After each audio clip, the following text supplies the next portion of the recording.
Hi, it's Fias Tarot. Virgo placements. Yes, this is your mid-June love reading. Okay, so syempre, before tayo mag-start, kung hindi ka pa nakakapag-subscribe, please do subscribe and hit the notification bell para lagi po tayo maging updated sa mga mangyayari pa lang. Okay, so yes, let's start your reading, Virgo placements. Okay, so tingnan natin yung inyong current situation. Virgo. Okay, ano ba ang current situation ng mga Virgo? Okay, anong meron? Gusto ko shuffle. Oo. Okay. Yan. Virgo. Anong meron? Situation please for Virgo. Yan. Okay, the Seven of Swords in reverse. Anong meron?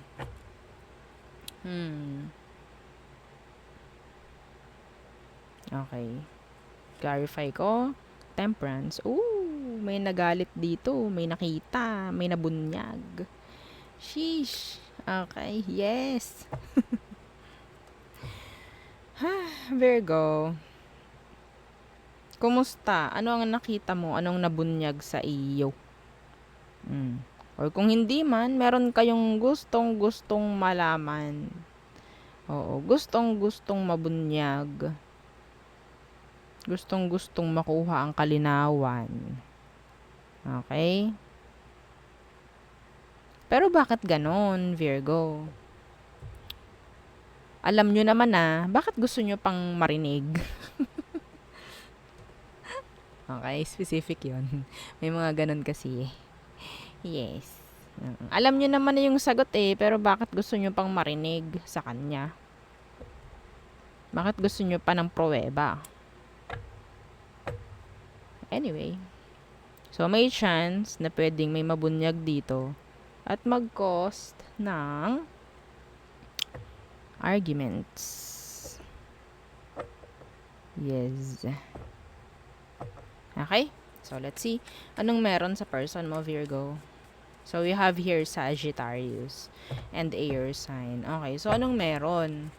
Pagdating sa person mo, Virgo, the Knight of Cups, and the Five of Swords. Okay. Okay, Virgo. So, I think, ang iba sa inyo naguguluhan, oo. Tungkol sa tungkol sa emosyon ng person mo. Okay? Tungkol sa emosyon ng person mo. So, itong taong ito, they're trying to give you mixed signals. Okay, so pwedeng nandyan sila paminsan-minsan, tas mamaya mawawala, like that. So, ang pinaka-eager, ang pinaka-gustong-gusto nyong malaman, ano ba talaga ang emosyon nitong taong to sa akin? Nakakainis na. Oo, ano bang dapat kong gawin para malaman ko? Ako'y natuturete na. Oo, parang ganyan, no? Sandali lamang po ha, sandali lang. Okay, so, yes, oo. Virgo. So, nakuha ko sa taong ito, they're not consistent kasi. So, mixed signals ang naibibigay niya, mixed signals ang nakukuha mo. Okay. So, nabubisit ka, naiinis ka, dapat talaga ang totoo. Seryoso ka ba or hindi? Parang ganyan. Okay, so let's see. Ano bang next action niya, Virgo, towards you? Anong next action niya, Virgo? Teka lang. Teka lang ha. Okay. Okay, so nakita na po na. Okay, Two of Cups in reverse. Why the Two of Cups in reverse para sa kanyang next action? The King of Swords. Naku po. Lumabas ito sa ilalim. The King of Wands in reverse.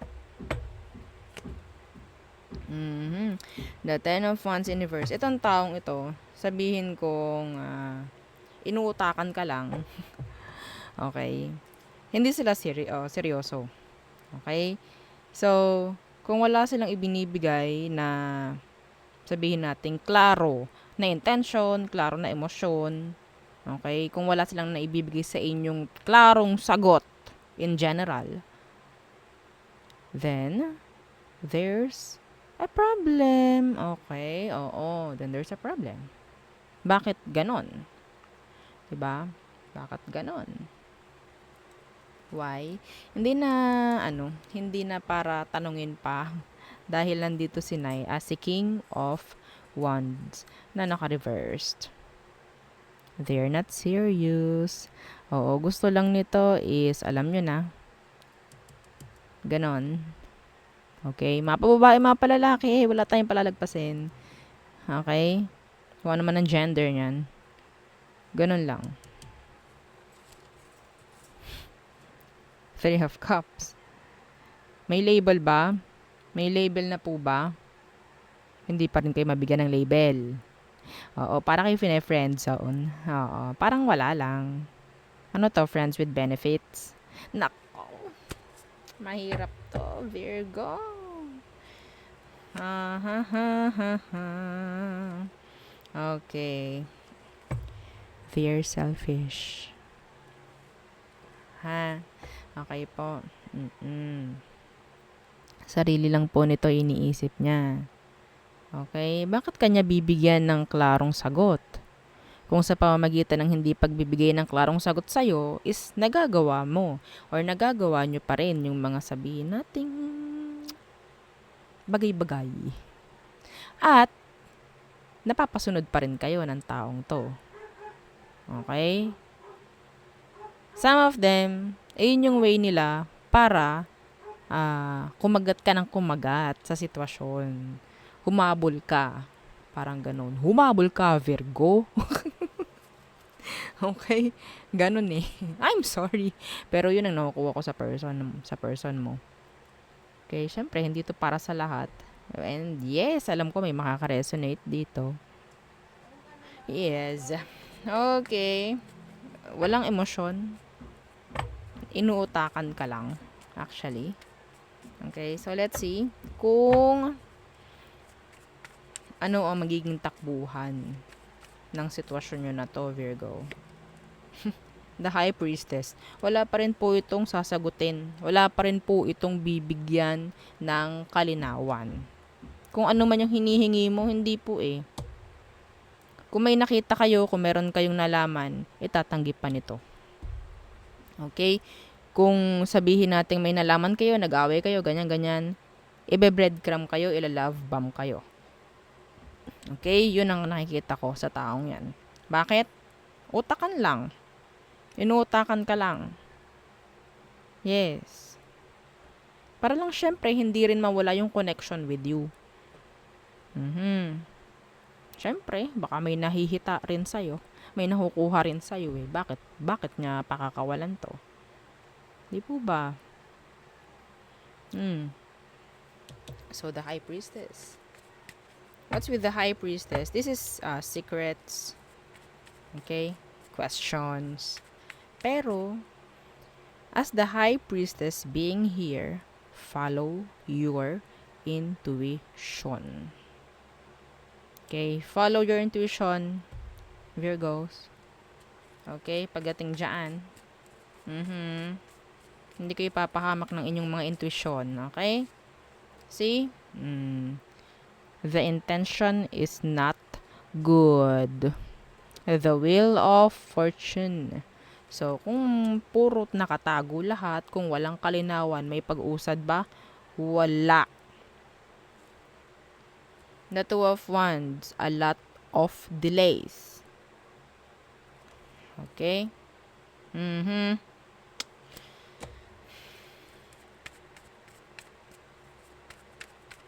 Huwag mo hayaan na makontrol ka nito. Okay? Wag. Please. Let's see. Ano ba ang magiging outcome / advice for you, Virgo? The Nine of Coins. Mas mabuti na maging single ka rito. Oo. Sa totoo lang. Okay? Focus on your career. Mas maganda. Okay, the Nine of Pentacles. The Nine of Swords. Okay. The Seven of Cups. Their option is open, actually. Okay? The Emperor is here. So, kung sila, dapat po ito hindi pinoproblema, actually. Okay, sinasabi rito, hindi mo dapat pinoproblema. Paano? Focus kayo sa career, focus kayo sa stability nyo.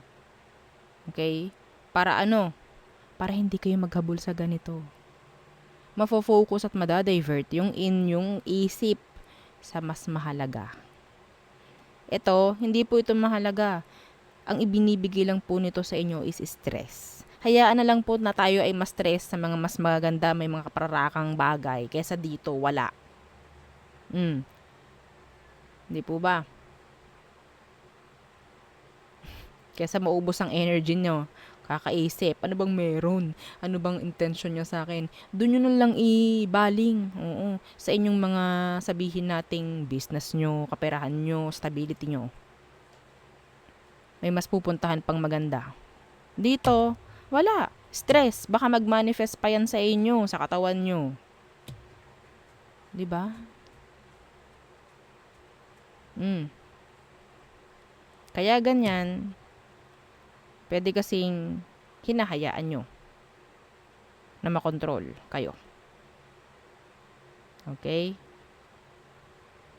Alam nyo yung kapag talaga binibitin yung isang bagay, gumugusto yung isa. Alam nyo po ba yung ganon? Okay? Tulad ng ganito, simpleng, hoy, oo, may kukwento ko sa'yo, pero mamaya na. Diba? Iisipin yon.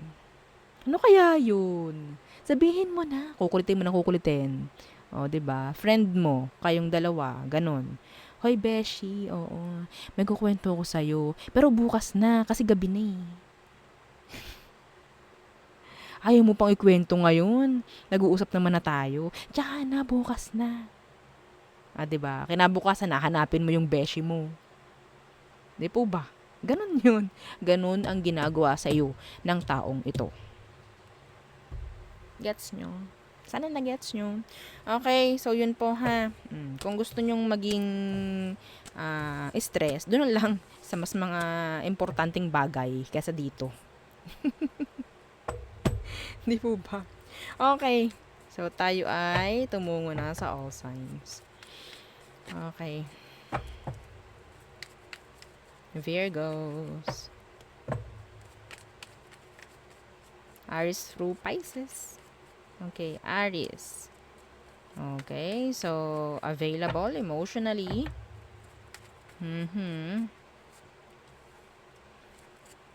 Taurus. Can't move on. Walang action coming from this Taurus. Gemini. Hindi sila nagiging patas sa'yo. May ginagawang masama, may ginagawang mali. Cancer. So, attracted. Okay. Some of them, they want your attention. Leo, they're trying to focus on healing. Okay. They want forgiveness rin. Iba sa kanila. Virgo, there is ending. Meron ding papuntang or may parating na changes rito. Separation rin nandyan. Okay, Libra, unfinished business. Still. Scorpio, some of you, pwedeng next person mo isa Scorpio. Okay? So, kung kakonect mo to, may chance na they have feelings, they have emotions for you. Okay. Sagittarius. So, they're open. Okay? Lahat pwedeng ibigay nito sa'yo. Pero I think may limit. Okay? Pero I think, kung ikaw, kailangan mo maging ganun sa kanya, mas okay. May limit. Capricorn. Detached and cold. Silent. Aquarius. Trying to be patient. They're waiting for some of you. Pisces. They want connection. They want relationship with you. Okay, so there, yun ang ating reading for you, Virgo placements. Again, don't forget to like, share, and subscribe, and follow our FB page. Thank you.